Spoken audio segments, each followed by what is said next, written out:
아기 예수 탄생의 기록은 본문 마태복음과 또 누가복음에 기록되어져 있습니다.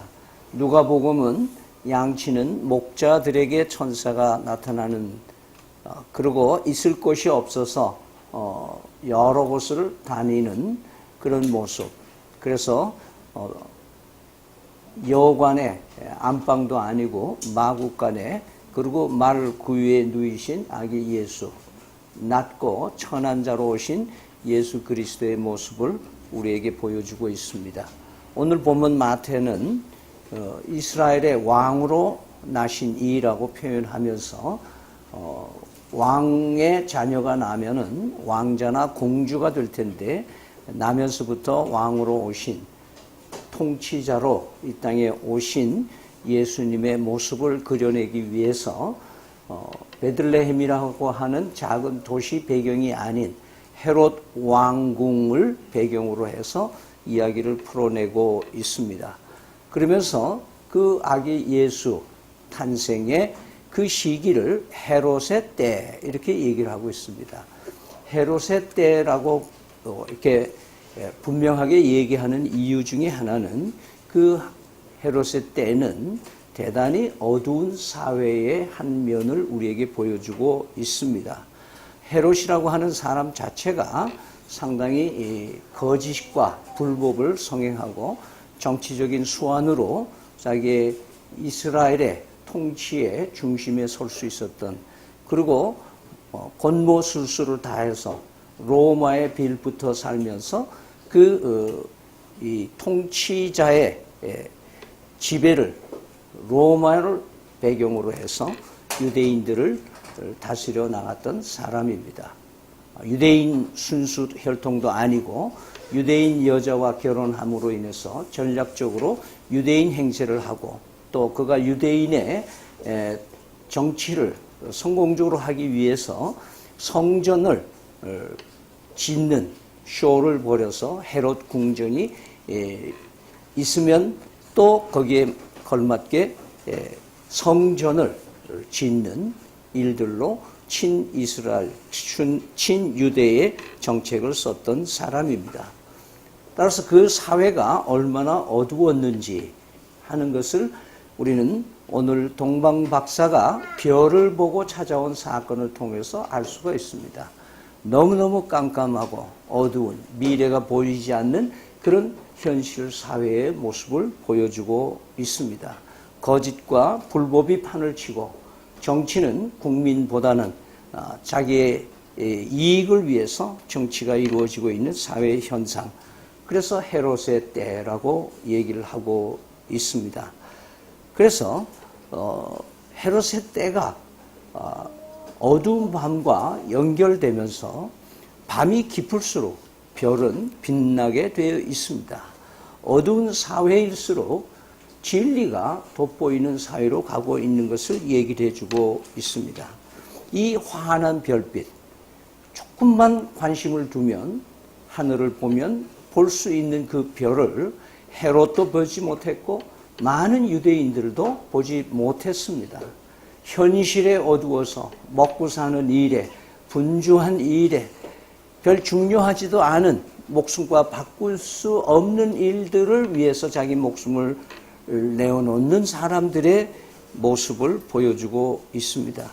동방박사들은 그들이 하늘을 보고 천체를 연구했다고 하는 것은 현실을 보지 아니하고 하늘을 보는, 위를 보는 사람이 받는 축복을 우리는 볼 수가 있습니다. 동방박사, 그들은 이 세상의 드라마나 또는 뉴스나 또는 다큐를 보는 시간에 그들은 하늘을 보고 하늘의 소망을 두고 하늘의 계시를 찾고 있었던 것이 분명합니다. 따라서 땅을 보는 사람은 어두운 세상을 원망만 했지 해결책을 갖지 못하는 모습을 봅니다. 여러분, 위기를, 내 인생의 여러 가지 어려움을 극복할 수 있는 길은 땅을 보는 것이 아니라 하늘을 볼 때 일어나게 됩니다. 시편 기자는 말하기를 눈을 들어 하늘을 보라. 우리의 도움이 어디서 오는가? 오직 여호와 하나님께로부터 도움이 온다고 말씀하고 있습니다.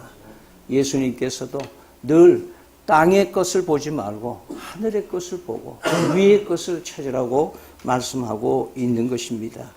이 나라는 온통 지금 헤롯의 때와 유사한 때를 가고 있습니다. 돈과 권력에 어두워서 자국민들을 우롱하고 있는 정치배들과 또 재벌들의 모습을 우리는 봅니다.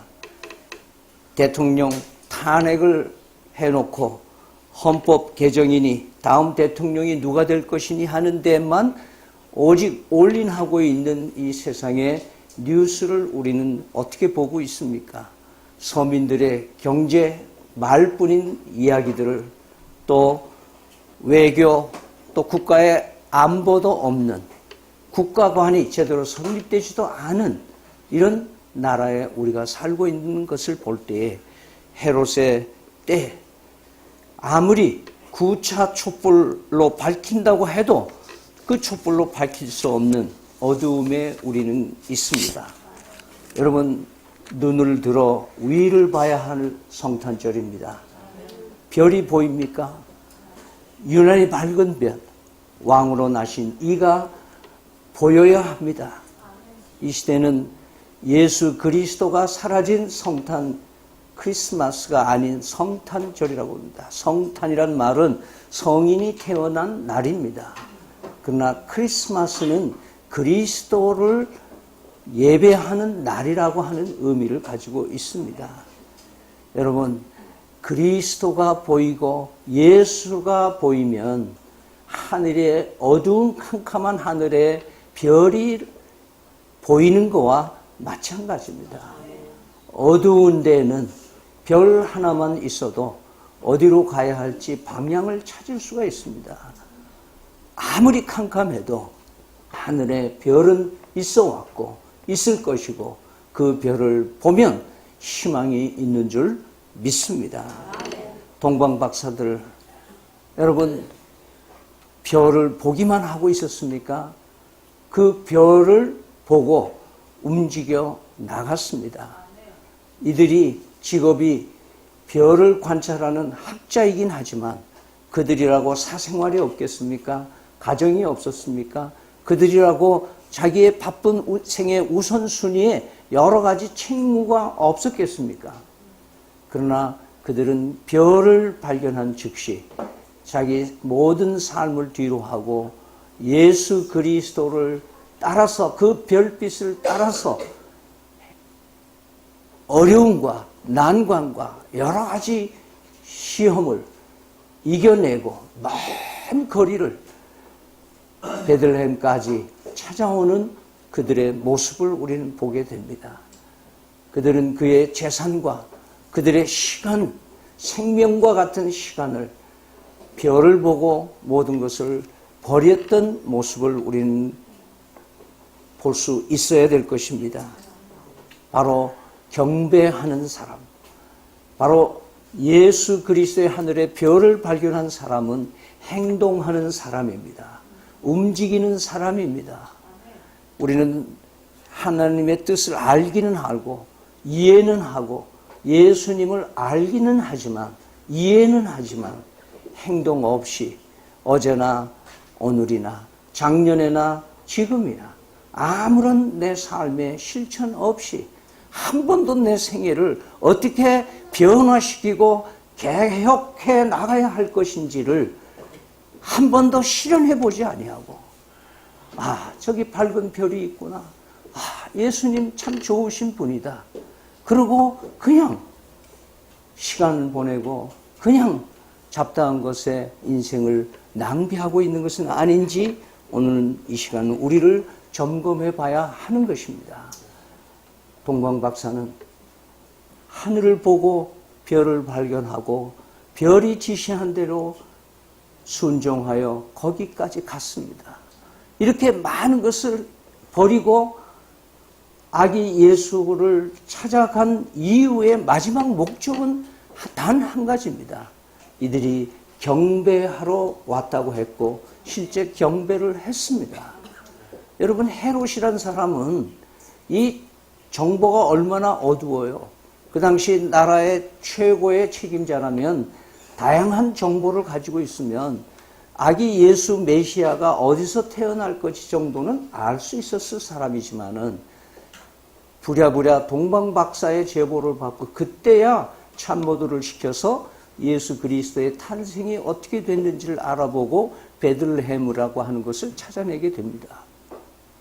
자, 그런데 어두움을 땅만 보는 사람, 땅만 보는 출세한 사람들, 땅을 최고의 가치로 두는 사람의 악한 행위가 어디까지 가느냐.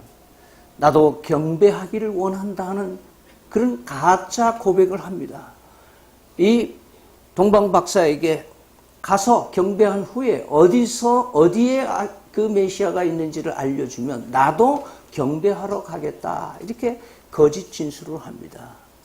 결국 하나님은 피하게 해주셨지만은, 그러나 어디까지 악해지는 줄 아십니까? 어디까지 이 세상의 악한 세력들이, 어두운 세상의 주관자들이 어디까지 악해지느냐? 2살 이하의 모든 유아들을 학살하는, 수백 명 수천 명을 죽이는 그런 헤롯의 어두움의 세력의 모습을 우리는 보게 되는 것입니다. 예수 그리스도, 아기, 왕으로 오신 아기 예수 그리스도는 경배받으실 분이라는 걸 잊지 마시기 바랍니다. 거짓 경배로는 될 수가 없습니다. 참 예배였습니다. 그럼 참 예배의 의미는 뭔가 합니다. 여러분, 여기에 황금, 유황, 몰약이라는 것은 그 당시는 재벌들만 가질 수 있는 물품들입니다. 서민들은 가질 수가 없습니다. 그만큼 고가의 재산 목록에 들어가는 겁니다. 그들이 이것을 아기에게 예배 대상이신 예수님에게 드렸다고 하는 것은 과부의 동전 2립을 드린 것과 같은 것입니다. 자기의 전부를 드린다는 얘기입니다. 바울 사도는 우리 신약 성도들에게 말씀하기를 로마서 12장 1절 2절에 우리의 몸을 살아있는 하나님의 산 제사로, 산채로 하나님께 드리는 것이 영적 예배라고 말씀하고 있습니다. 우리가 헌금을 드리는 건 작건 크건 간에 나의 삶을 드리는 징표인 줄 여러분 믿으시길 바랍니다. 그렇기 때문에 스페하로 남는 거 여유 있을 때 드리는 것은 아닙니다.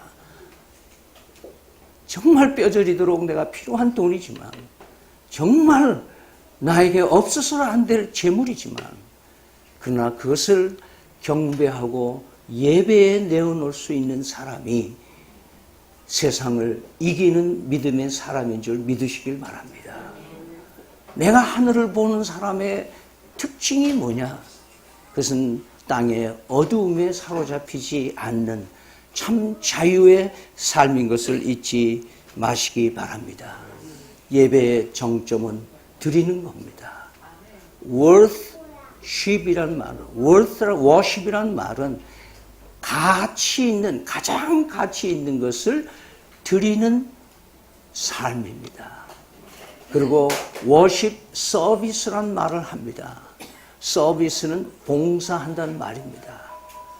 worship은 나의 하나님 앞에 드리는 영적인 예배이면서 그것이 서비스란 말은 행동을 얘기를 하고 있습니다.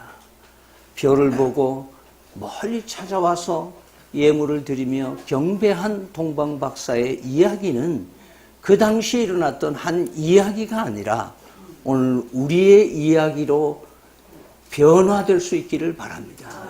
내 이야기가 될 수 있기를 축원합니다. 내가 이 시간에 다 예수를 잃어버린 크리스마스를 지키지만은, 예수 없는 인사들을 하는 성탄절이지만은, 나는 오직 예수 그리스도를 예배자로서 내 평생 살아가는 의미 있는 성탄의 성도들, 위를 보는 축복의 사람, 왕으로 오신 이를 예배하는 놀라운 은혜의 사람들이 다 되시기를 축원합니다.